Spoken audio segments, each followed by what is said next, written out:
بسم الله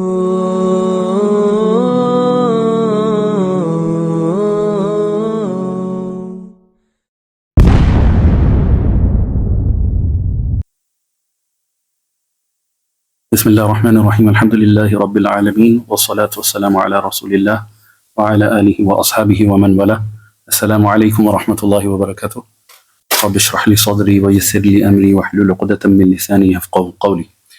Jazakallah khair for coming. Obviously, there's been a massive gap between the last session and this one. So it might be best to just go over some of the stuff that we spoke about. Maybe starting from the second session, which is basically like from Adam alayhi salam's death. We also spoke about his sons. Just a quick overview of maybe what happened with his sons and his death, and then and his successor. We're going to go on to him, inshallah. So Adam alayhi salam had four children, but the two sons, their names were Habil and Qabil. Do you remember which one's the older one? You can't remember which older one? Huh? Qabil, mashallah. So yeah, Qabil was the older one, and he was a twin with one of the sisters, and then Habil was the younger one, and he had another twin sister. And it came down. What was the rule that Allah subhanahu wa ta'ala came down with regards to their zawaj? Like, what was the rule that Allah subhanahu wa ta'ala gave? Go on. Right, yeah, that's it. So Allah forbade the brother from the same twin set to marry the sister from the twin set. Instead, they were ordered by Allah subhanahu wa ta'ala to Adam, and then Adam then relayed it to the sons that they have to marry the other sister. Who wasn't happy with that? Qabil, yeah. Qabil wasn't happy with that. He wanted to marry his own sister because she was more beautiful, yeah. And Habil, he was actually happy about following the command of Allah subhanahu wa ta'ala. Now I'm going to ask you a much more trickier question, yeah? What was the test, or what did Allah order them to do after this small dispute, or this dispute that they had? MashaAllah. Okay, now not you. Give a sacrifice. What did Habil sacrifice? Okay, Habil sacrificed his best. Hold on, no, wrong. Allah, yeah, mashallah, no. So Habil was he was like a shepherd, yeah, and he looked after the livestock, cattle, so on. And Qabil, he was a farmer, yeah, so he grew vegetables and fruits and so on, and sowed seeds and crops and so on. And so, you know, after they had this dispute, they said to each other, like, Qabil, out of anger, he said to his brother, I'm going to kill you. Yeah, he said it straight out. And Habil goes, look, if you want to raise your hand to harm me, I'm not going to raise my hand to harm you. Yeah. And this was a demonstration of his taqwa at the end of the day. Yeah, because he knows that Allah subhanahu wa ta'ala at the end of the day is watching them. And this is something that they shouldn't really be doing. They need to obey Allah subhanahu wa ta'ala's commands at the end of the day. And so Habil refused, even though Habil was actually more healthier, more stronger physically, and he could have overcome his older brother, but he decided not to. And he said, إِنَّمَا يَتَقَبَّلُ اللَّهُ مِنَ الْمُتَّقِينَ. Yeah, that Allah subhanahu wa ta'ala only accepts from those who are God conscious. They're conscious of Him.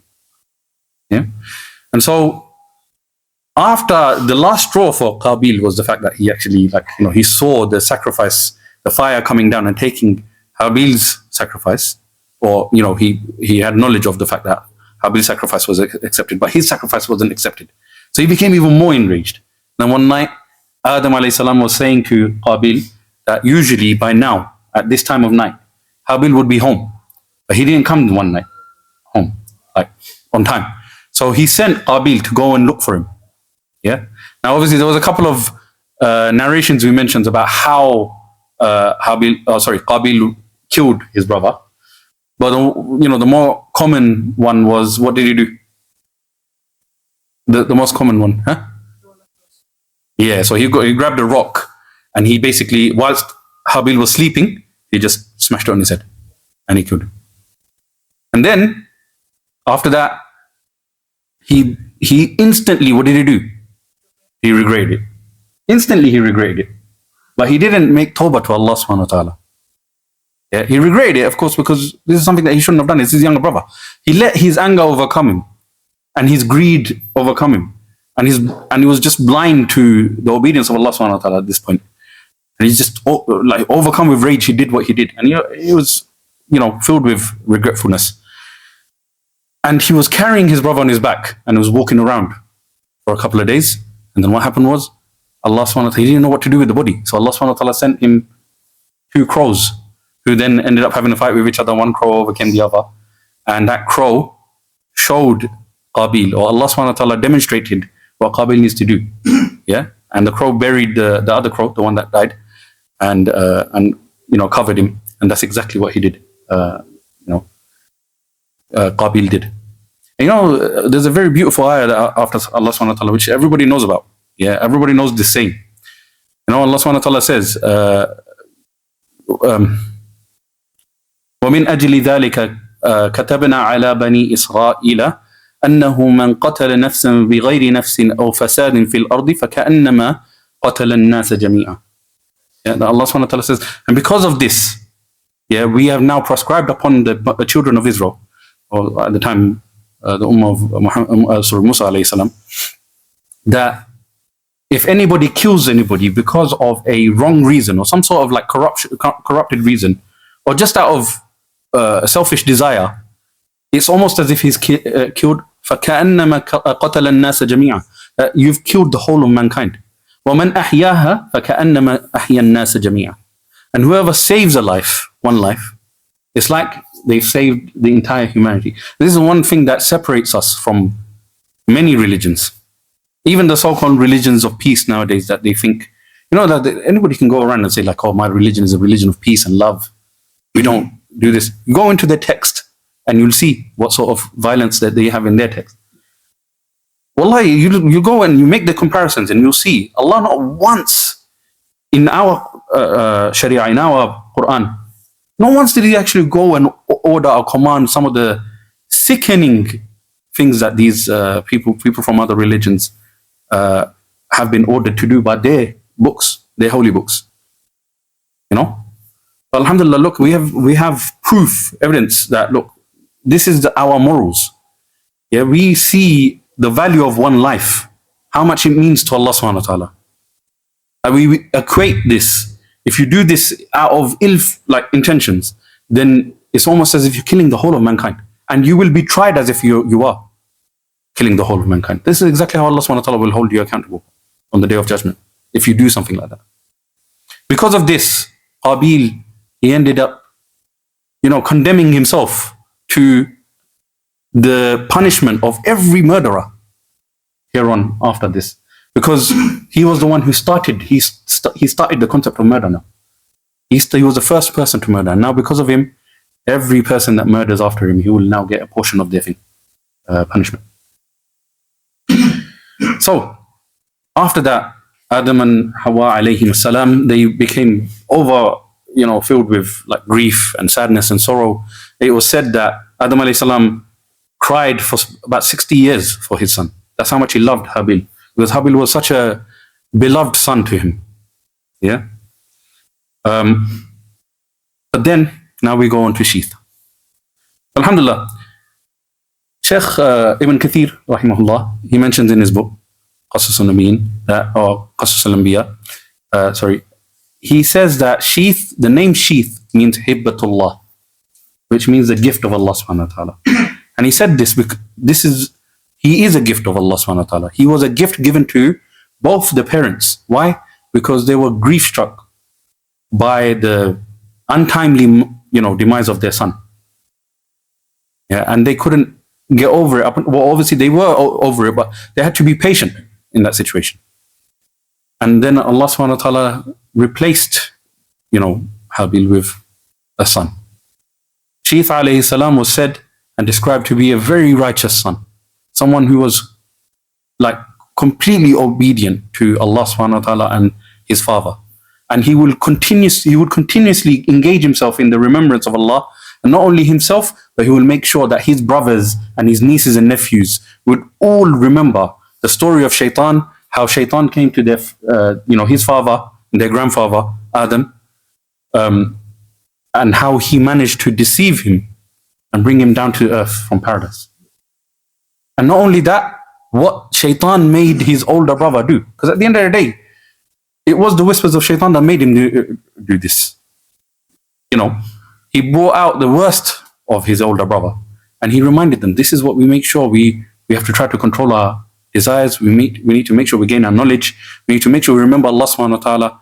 We remember that Allah subhanahu wa ta'ala is the only one worthy of being worshipped, and that we need to adhere to principles such as sami'na wa ata'na. We listen and we obey. Yeah, and we don't just, blindly follow. We need to make sure we actively fight against the whispers of Shaitan.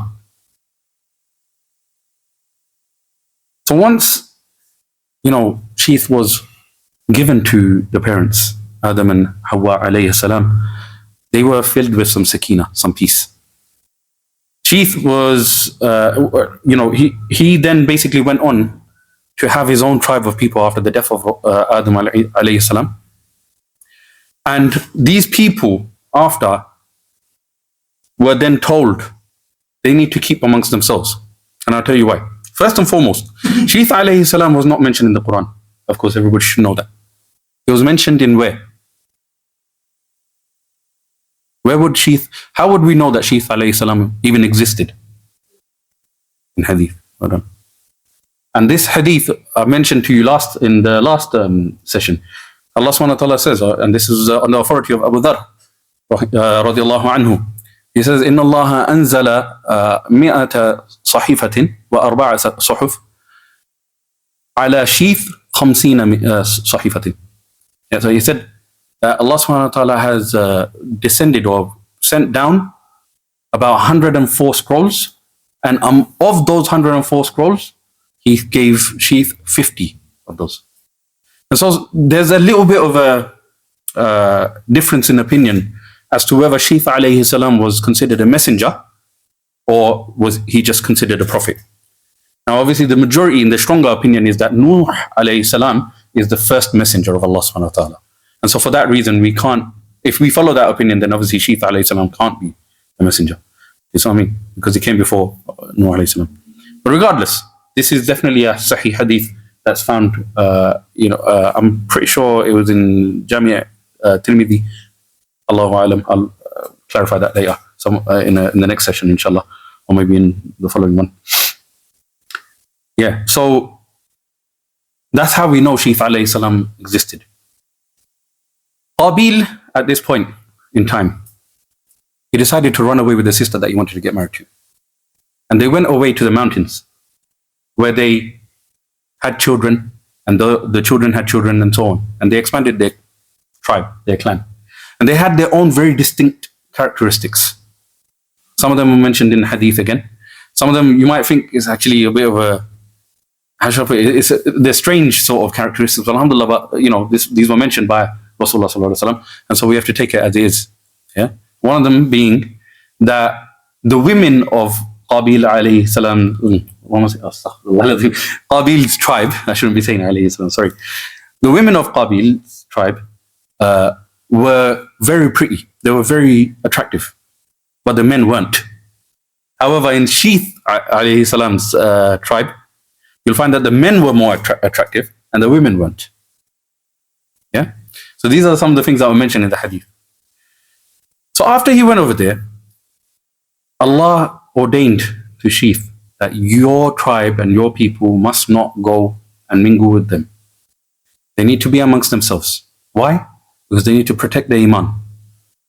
If they go over there, they will be deviated from the path of Allah subhanahu wa ta'ala. Shaitan at this point, my dear brothers, he doesn't give up. His hatred is still lingering in his heart, and it has been from day one, and it is there in his heart up until now. He is always looking to deviate us from the path of Allah subhanahu wa ta'ala. Khasatan, the people that are upon the path of Allah subhanahu wa ta'ala, that are actively working for the sake of Allah trying to earn the pleasure of Allah subhanahu wa ta'ala by doing things that actually make him happy. Not just the rituals, but those that are going out and actually propagating the deen, that are actually actively following the sunnah of Rasulullah sallallahu alaihi wasallam. These are the ones that shaitan targets the most. And for the rest, he has his minions to deal with them. From amongst the jinn and mankind. Wallahi, you'll see, trust me, you know, this is one thing people, you know of, but I'm going to vocalize it, yeah? Shaitan or shayateen are not just the jinn. There are shayateen amongst men who do the work of shaitan. And they do that out of their own will, subhanAllah. May Allah subhanahu wa ta'ala protect us from being amongst them, or like being anywhere around them. Yeah, and you see them very, like, you can see the characteristics of these people. They have some really dishonorable, disgraceful characteristics. Very weird at times. You know, Allahu Alam. Anyway, so they kept away from each other. Shaitan decided he's going to take advantage of the fact that nobody in Qabil's tribe knows about shaitan. Now it's got to a point where all these people, they haven't been reminded about Allah subhanahu wa ta'ala, they haven't been told about what's happened. Qabil, obviously, he actively hid what he did to his brother. So these people have completely, like, now sort of deviated a little bit. They don't know much. They know a bit, bits and bobs about Allah subhanahu wa ta'ala, but they don't know much. So Shaitan decided he's going to disguise himself as a defected guy from Sheeth alayhi salam's tribe, and he's going to go to them as in the form of a beautiful, handsome man. Yeah, a young man. He wanted to get away from Sheeth alayhi salam's tribe and explore the world. So he went to the mountains, and then they all saw him, and they were getting happy because even they were told that they were not allowed to go and see Sheeth alayhi salam's people. So, but they actually became happy seeing, this man coming from that tribe. And so he started looking for a job. And Shaitan went directly to a blacksmith. And he asked him, "Can I be your apprentice? Can I get this? Can I get this job?"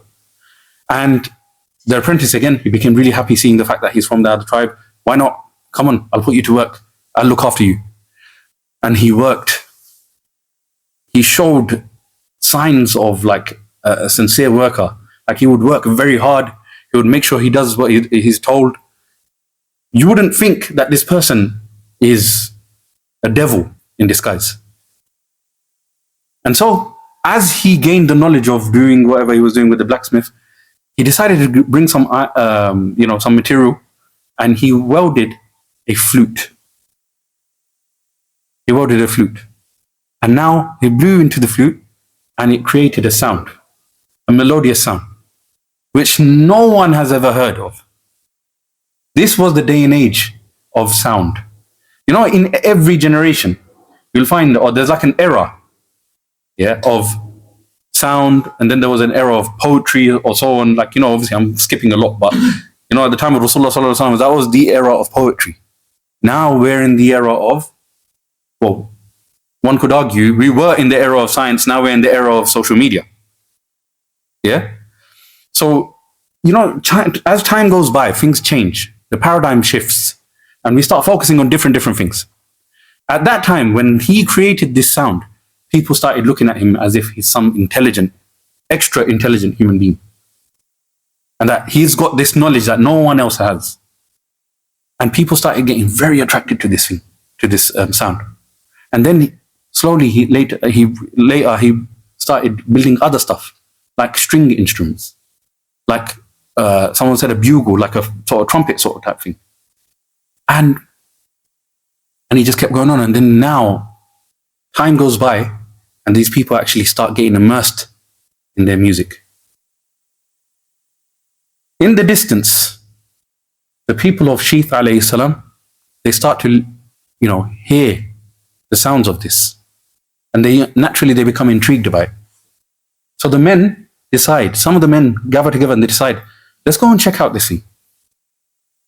And if I could remember correctly, the tribe of Qabil, it was one way or the other. The tribe of Qabil were either up in the mountains or they were below the mountains. Do you remember? Like what it was? They were below, yeah. So they would go down now, yeah, to just hear what's going on. And they saw men and women dancing to the sound of music.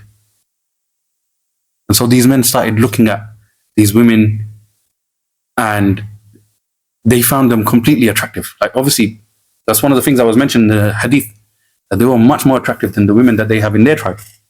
They were just mesmerized by looking at them. And as they were looking and admiring these women, the women were also, they caught a glimpse of these men. And the men were obviously, they look very handsome to them. They're not like the men that they have in their own tribe. Some of these women and some of these men that were actually looking at each other, they were married. And they're looking at each other and they were feeling all sorts of feelings for each other. And at this point, the concept of, I think, was it called tabarruj? Yeah? Where women started beautifying themselves just so that they can attract the men that are looking at them. This is where it started. Now we've got two fitna here. One, we got music, and now the other one is tabarruj, with men and women adorning themselves and trying to look attractive for the opposite gender and trying to entice them, pretty much, or trying to engage in a conversation with them. Eventually, they started doing it. They started getting closer and closer.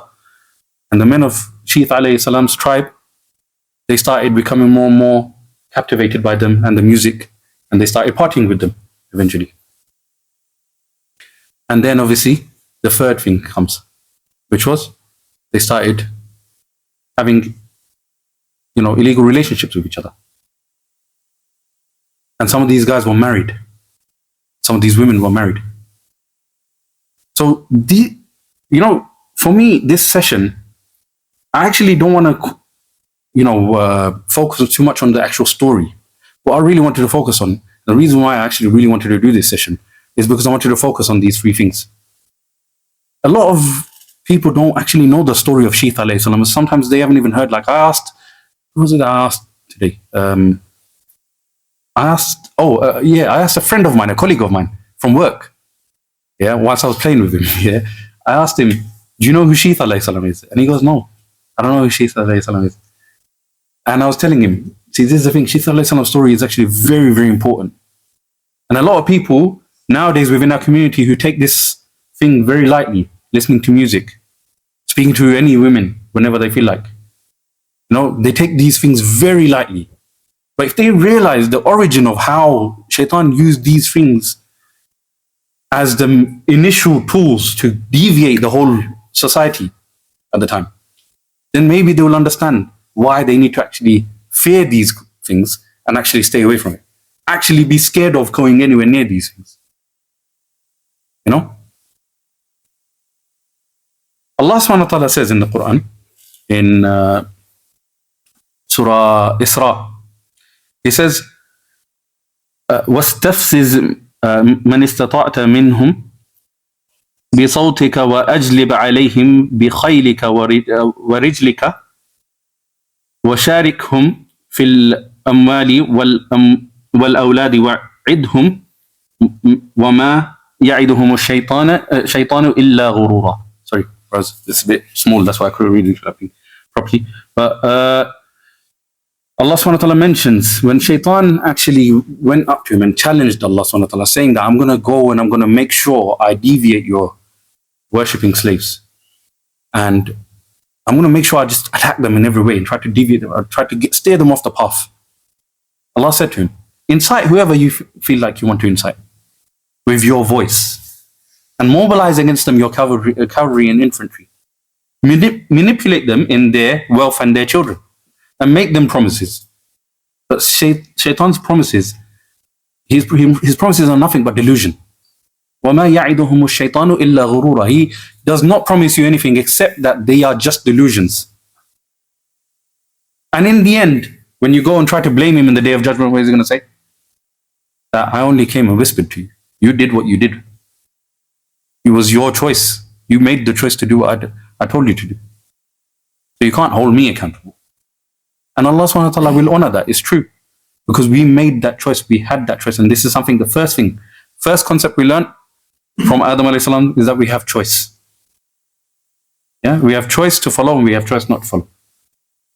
Here, the Mufassirun, they mentioned that the word salt here is actually referring to music.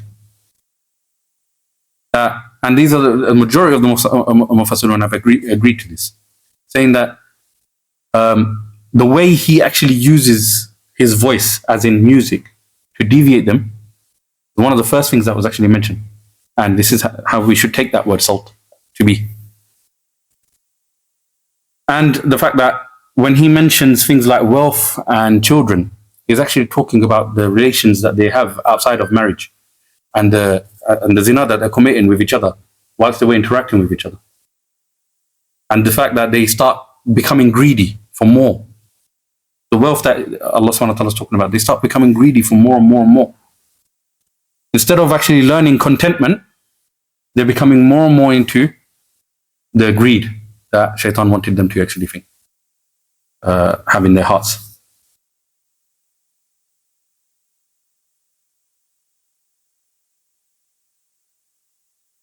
You know, there was another ayah in Surah Luqman as well.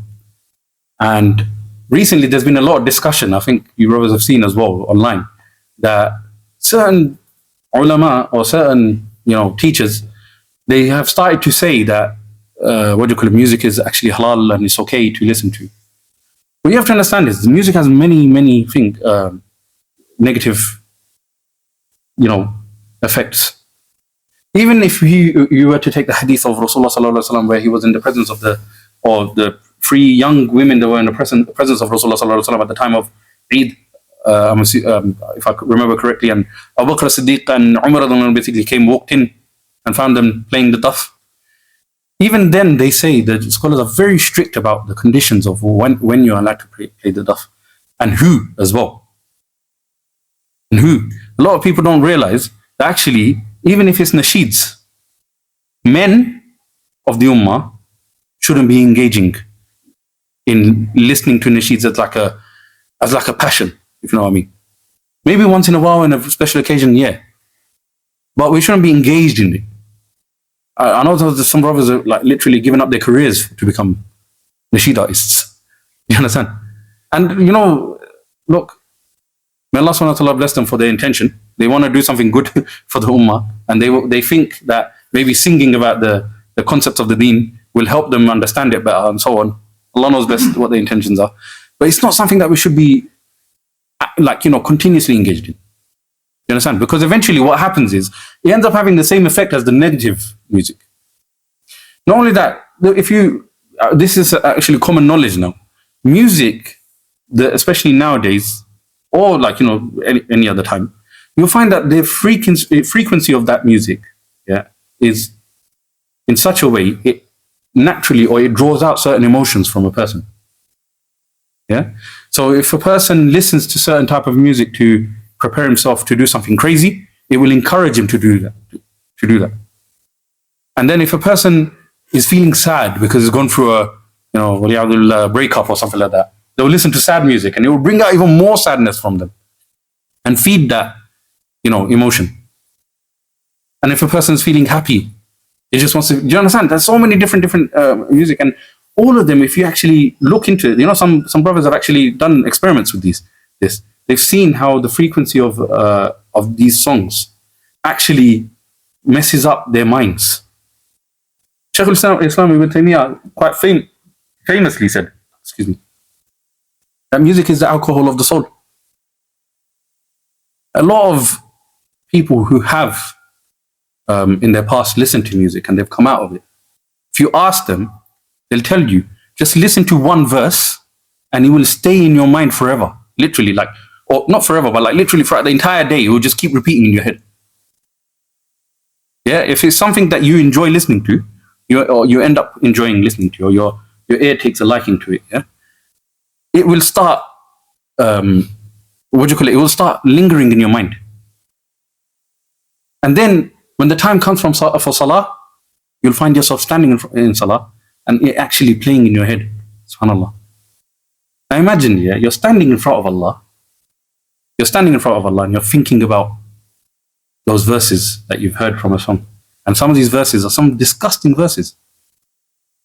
Recently, I've heard, like, and don't ask me how, little girls are listening to certain songs that are on YouTube. They don't actually even realize that the topics and the lyrics of these songs are actually predatory. In the sense that there's one song apparently was quite, I can't remember the name of it. It was talking about how the little girl should go and run in the woods and go wait there or start hiding, and the person is going to come looking for them. And then they're going to have fun in the woods together. They don't realize, actually, you know what? These songs, they're encouraging some very negative stuff. And the little girls are thinking these are just harmless songs. And it's done in such a way, it's literally disguised in such a way that it makes it look like it's a fun song, but actually it's promoting some very disgusting stuff. This is why I actually really wanted to do Shiith alayhi salam. I didn't want to just gloss over him. It tackles some of the most important fitan of the society today.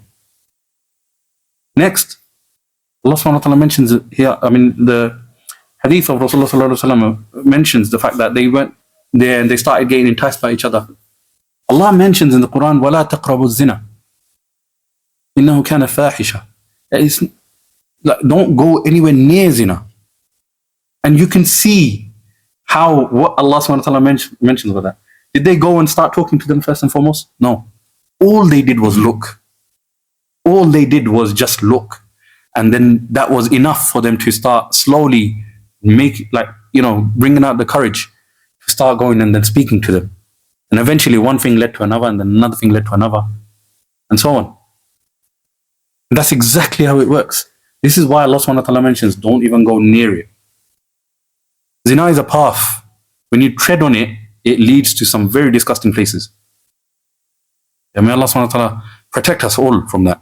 Because you know what it is? Allah subhanahu wa ta'ala himself says, yeah, زُيَّنَ لِلنَّاسِ حُبُّ الشَّهَوَاتِ مِنَ النِّسَاءِ. Like, the first thing that Allah subhanahu wa ta'ala mentions amongst the desires of men is that Allah subhanahu wa ta'ala has beautified women for men. So it's a natural thing. And we mentioned, when we went through the Men Around the Messenger series, yeah, when I went through Khadija radhiallahu anha's story, one of the things I mentioned very clearly was Khadija radhiallahu anha, when she saw Muhammad sallallahu alaihi wasallam and she recognized the characteristics that our beloved Messenger sallallahu alaihi wasallam had, she instantly started becoming infatuated by Muhammad sallallahu alaihi wasallam. But what did she do? Did she go and start talking to him openly like a, how should I put it, shameless woman? Did she start, trying to seduce him like the woman in Yusuf alayhi salam's story, the Aziz's wife? Did she start doing that? No. That's, incident with Khadija radiallahu anha shows us that we have these feelings. It's natural to have these feelings. But we need to do certain things the right way. And so, they got married the right way. They later on had somebody arrange their marriage for them. Muhammad sallallahu alaihi wasallam, he was a man. He was a man at the time, 23 years old. Yeah, but did he go and be like, okay, yeah, let me just? He still went to his uncle. Oh, uncle, this woman has, she's offered to marry me. Should I take this opportunity? And he was like, why not? She's a noble woman. She's got a lot of money. She's a very beautiful woman as well. At the time, obviously, the hijab wasn't around, so they knew who she was. And she was amongst the most richest women in Mecca. So why not? Do you see what I mean? Like, even someone like Muhammad sallallahu alaihi wasallam, he didn't just go and be like, yeah, come, let's get married. No, he sought advice. He made sure he took the proper steps, and he made sure he did a nikah with Khadija radiallahu anha. One of the biggest problems of our society is that when it's like almost as if when our uncles grow up here, they forget what it's like to be a young man. And many of our young brothers are suffering right now. Wallahi, there's like parents who don't understand the feelings of their children in this situation.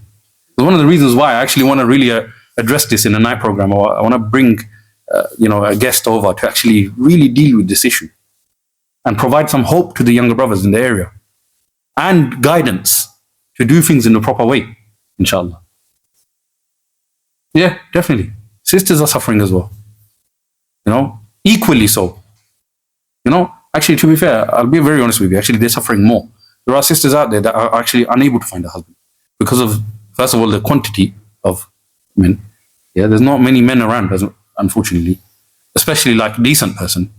And then on top of that, they deny themselves certain things that Allah subhanahu wa ta'ala has made permissible. Yeah, for men. So they are actually suffering quite a lot. And the other thing I want to mention, again, I just want to reiterate, and after that, I'll end. I did mention this is going to be a very short session. Shaitan, did you see how Shaitan, he's always looking for new ways, yeah, to try and entice you. And he knows you better than you know yourself. He's been there from day one. And he knows that Allah subhanahu wa ta'ala fulfills his promises. He knows certain things about us, better than we know ourselves. And he knows Allah as well, better than we know Allah. Trust me, he has certain things. So what we need to really, really appreciate here, yeah, and understand and acknowledge is that Shaitan will never stop. And Shaitan is somebody we need to actively fight against. What are some of the ways that we can do that? I'm asking you now, what are some, and I've said it many times over the sessions, and I'm going to keep saying it, just so that we can drill it into our minds, that certain actions that need to be taken, and certain changes in our life that need to be made. Go on, Faris. Okay. I'll take the prayer bit. Auzubillah is the link to a different point. But prayer, yes. One of the first things we need to do is we need to establish our salah. No matter what happens, yeah, we need to have our prayers established, and we need to make sure, in all honesty, and this is a reminder to myself as well, we need to do this as a community. We need to make sure we attend the mosque as much as possible. Wallahi, this is a massive, massive reminder to myself as well.